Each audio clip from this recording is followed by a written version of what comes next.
ladies and gentlemen. Let's talk more about Kashmir, India, and Pakistan. Now, following the General Assembly address of Prime Minister Imran Khan, there's been a lot of talk going on about the issue of Kashmir. The delegates of India gave their response, and in their response, they showed that they're still stuck with the same ideology of whataboutism. What about this? What about that? What about the war of 1971? That's one of the problems that India has. It always has one foot in the past and always calls back to what happened back then as a justification for what they're doing now. As we've all seen, this is not the proper way to do things. This is exactly the sort of rhetoric that parties that are maligned and hated amongst their communities use. The thing with India is that a majority of their people use this sort of argumentation as a leg to stand on and believe that they have the right to go about their business and do unjust things just because it happened in the past with them. That is not right. If you become the same thing that you are fighting against, then you're in the wrong. The purpose of going through an atrocity, a devastating point in time, is so that you can make sure that it never happens again to anyone else. And if you fail in that mission, then you have failed in everything. You have proven to the world that humanity is lost on you. Now, besides the point, after Imran Khan's address, the United Nations General Assembly also got other addresses. Narendra Modi also went onto the world platform of the United Nations General Assembly and gave an address over there as well. However, we all came to expect one thing, that he would carry on the stance that India has on Kashmir, in that it is an internal matter and it will solely be dealt by India and no one else. And that is exactly what happened. Narendra Modi's talk mostly revolved around the Sustainable Development Goals of the United Nations, the sort of development that they've done within their country. And in very carefully measured words, mentioning terrorism as one of the root causes of strife in the world today, and how it was the duty of everyone to fight against it.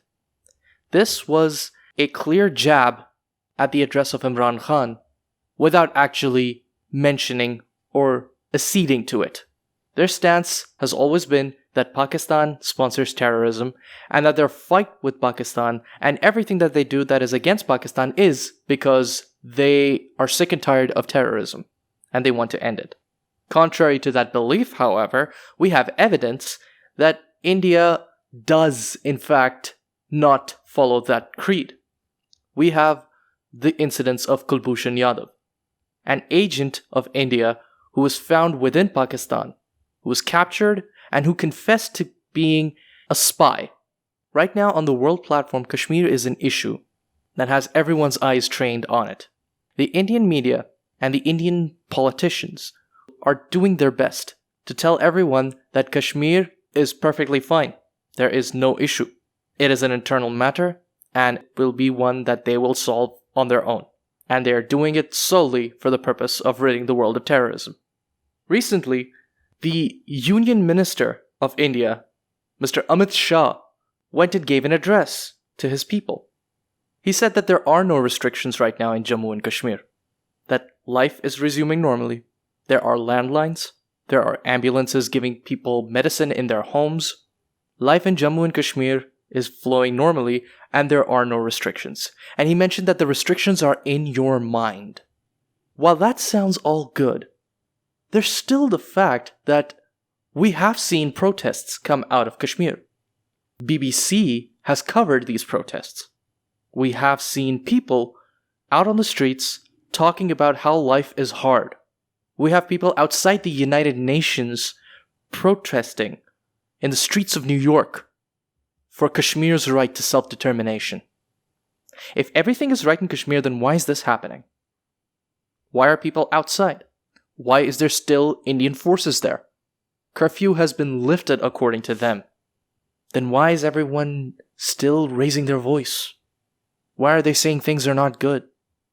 It's all a smokescreen that India is currently showing to the world. That Jammu and Kashmir is now totally fine, and this is what the Jammu and Kashmir people wanted.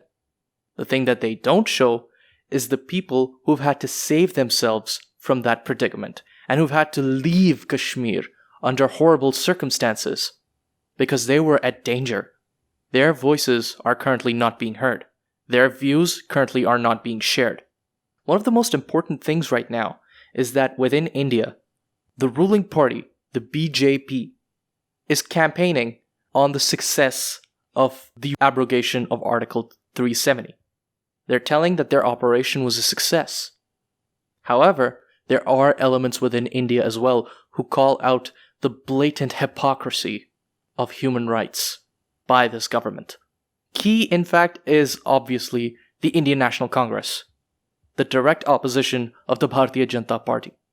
They've always been at odds, and it's pretty fair to assume that whatever the BJP will come out with, Congress will oppose.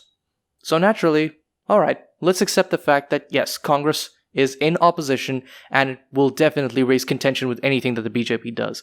What about the Indian nationals themselves?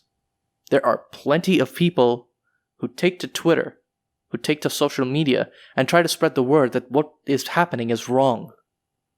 There are Hindus, there are Sikhs, there are Kashmiris who are doing this.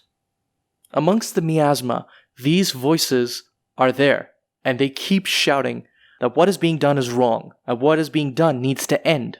On the world platform, Narendra Modi discusses none of this, addresses none of this, chooses to completely ignore, and tries to paint a rosy picture of how India is prospering and developing, even though under his rule, right now, the Indian GDP fell down to 5%, which, by some estimates, is one of the lowest it's ever seen. The fight for Kashmir isn't just a fight that Pakistan is in alone. We have allies in our neighboring countries. We have allies within the world. Key among them is the Malaysian Prime Minister, Mahathir Mohamad, who in his address to the United Nations General Assembly raised the issue of Kashmir and did say that what is happening right now is wrong. What is happening right now needs to stop. It needs to change. India has invaded and occupied Kashmir, and it needs to change.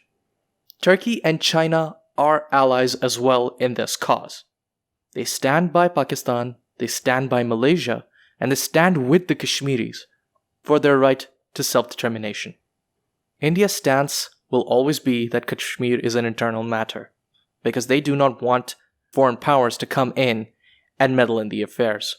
It will always try to push back on everyone, and with the increase in their population and economy, they do have some leverage. But ignoring the fact that Kashmir is a problem is something that should not work for them in the long run. This is a banging that is happening on their doorstep. They can try to ignore it all they want, but at some point in time, the door is going to fall. And whatever's outside will come bursting in. At this point in time, India needs to come to the table. There are no issues of ego that need to be greater than the plight of the Kashmiris at this point. A people that has been under harsh rule and suppressed for 57 days and counting. They are the ones who require our help the most. 72 long years have the Kashmiris been subject to this incessant push and pull for freedom, for ownership. It's been 72 years. An entire lifetime has passed, and we have failed the Kashmiris in giving them what every person on this planet deserves, the right to freedom, the right to choose what they want with their life. We cannot fail them any longer.